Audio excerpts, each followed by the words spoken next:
What's up, everybody? This is G from Dirty South TV talking about the Georgia Lottery All Access Music Search. Baby!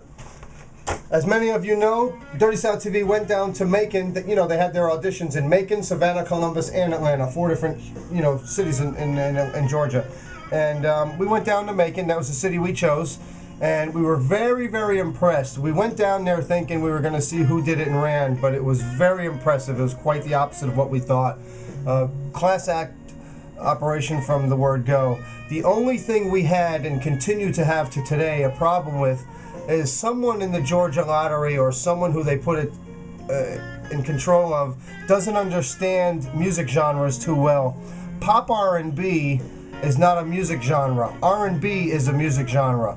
Pop is an umbrella that many things such as R&B fall under, but it doesn't lean heavy towards R&B or anything else either. They're all under that umbrella equally. With the exception of that, we thought it was fantastic and still do. We bit our tongue all these months leading up to tonight's show because we wanted to see what they did with the winners. Alright, so let's get to tonight's show. They had 4 judges: Monica, Dallas Austin, Sean Mullins, and Clay Cook. They all looked fantastic. They all said great things, and when they didn't have something great to say, they bit their tongues and said something creative or something nice and funny. So that was nice. It wasn't like American Idol where somebody had to rip somebody to shreds. The show started off with the... I don't have words for it. With a dance routine that was the most hideous thing I've ever seen on TV. And had no business on this particular show. And I'm a Jasmine Guy fan. I understand she was in charge of the choreography.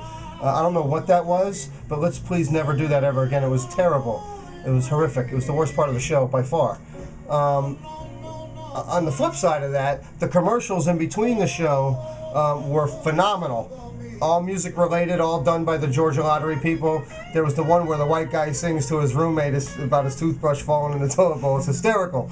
And that was 10 million times better than the dance routine that opened the show up with. So there's a little bit of tweaking they can do, but as always with television, live or not, tweaking's always involved. All right, so now let's get down to the finalists that performed. Every single person tonight did a good job, whether it was our favorite music genre on or at the moment or not. They all did a great job. They really, really, really did. My hat's off to the Georgia Lottery people because they actually picked the right winners that we felt should have won as well based on what we saw. Hannah Thomas ripped the stage to shreds. She owned everything, every crumb and every person in that room when she was performing. There was a little bit of Elvis in her lip there and in her leg, and there was all kinds of charisma. It was phenomenal just to watch that. That was great. Xavier Lewis blindsided us because we're familiar with Hannah. We had her on one of our shows, the 5-Spot Sessions, a year or so ago. Now Xavier was the most pleasant surprise for me of the entire evening. He came out of nowhere and just blew doors. That was phenomenal. We had him picked as our second favorite, Hannah being first, from the moment he opened his mouth. Then there's Kids Sync at Brandywine. I don't know who picked your name. I don't want to say nothing negative here. Just have somebody pick you a good name, especially now that you have some notoriety. You guys can pick a more Have you ever seen a name like that ever in history of anybody you ever loved?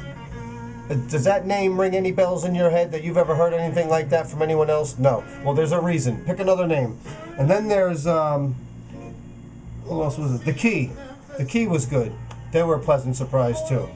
The Kids Sync and Brandy, whatever this name is, at Brandy somebody. The music's good. The whole jazz rap thing that everyone thinks is a new sound has been around since, I believe, 1983. But it's still a great sound, and it always will be when you mix that little jazz fusion hip-hop stuff with the rap. Special mention from my perspective is Philippia. What's the name? Philippia. I don't know her name. She's a slightly older R&B singer who's phenomenal. She'll steal your heart. She had more passion and more soul in any 2 seconds of her song than most of the people did their whole song. She was phenomenal, and plain English, she was badass. Keep doing what you're doing, girl. Never stop what you're doing. You're incredible. You stole my heart. Did we talk about the judges yet? We talked about Dallas and Monica and Clay and Sean already. They did a great job. Overall, we're really, really impressed because you never see a show like this and have the right winners win. And this time you did, and it gives you hope that there really can be good coming out of the music community. That's my 2 cents. Welcome to that Dirty South, baby. Peace.